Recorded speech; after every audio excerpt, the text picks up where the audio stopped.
Un expert en ligne avec nous, Gérard Vespierre, bonsoir et merci à vous, chercheur associé à la FEMO, fondateur du web magazine Le Monde Décrypté. Vous êtes spécialiste des questions énergétiques. Alors justement, l'autre enjeu derrière ce stratégique, et on l'a vu, on en a parlé, qui préoccupe Israël, c'est l'impact de ces deux pays, Iran, Venezuela, sur les cours de l'énergie, parce que Téhéran et Caracas possèdent d'immenses réserves de pétrole.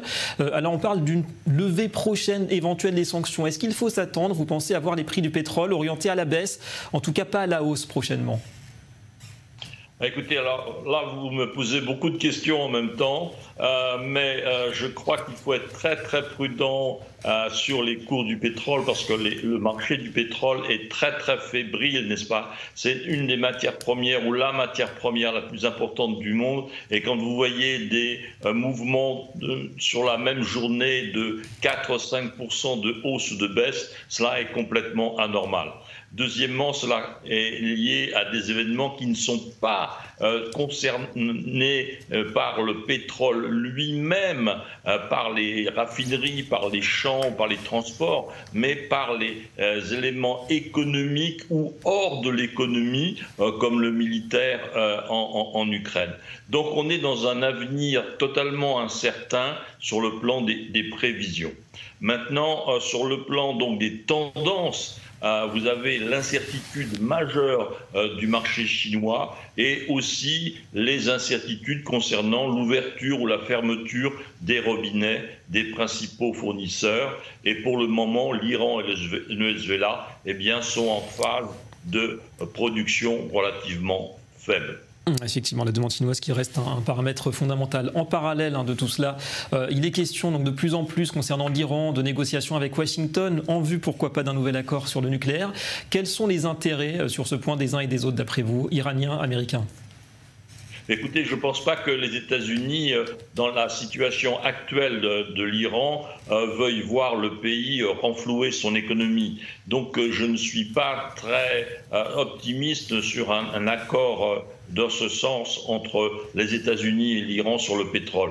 Par contre, cela fait déjà plusieurs trimestres qu'il y a des améliorations de contact entre les États-Unis et le Venezuela. Et le Venezuela est bien sûr dans la sphère géographique américaine.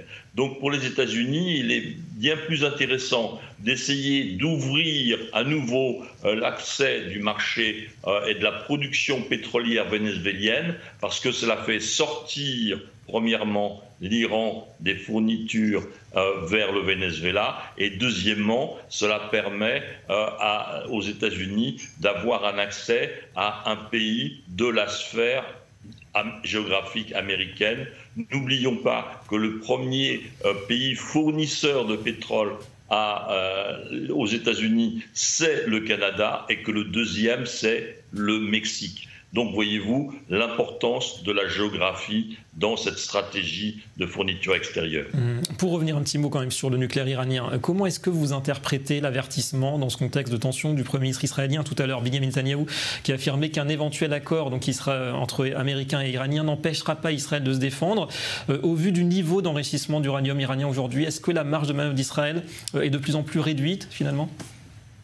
Alors la marge de manœuvre est réduite effectivement de tous côtés, aussi bien pour les Iraniens que pour les Israéliens, et je pense qu'il y aura toujours une excellente collaboration des actions entre Israël et les États-Unis, comme cela a été le cas dans la préparation et la pression de l'accord de 2013 et de la pression qui a été exercée à la fois par les États-Unis et Israël pour obtenir cet accord en 2013-2015. Donc cette collaboration va continuer et la vision américaine, qu'elle soit le Pentagone ou le département d'État, pas d'Iran nucléaire. Voilà, donc pas d'inquiétude, vous dites, concernant cette cohésion Israël-États-Unis face à l'Iran. Merci beaucoup à vous, Gérard Vespierre, d'avoir répondu en direct ce soir à nos questions.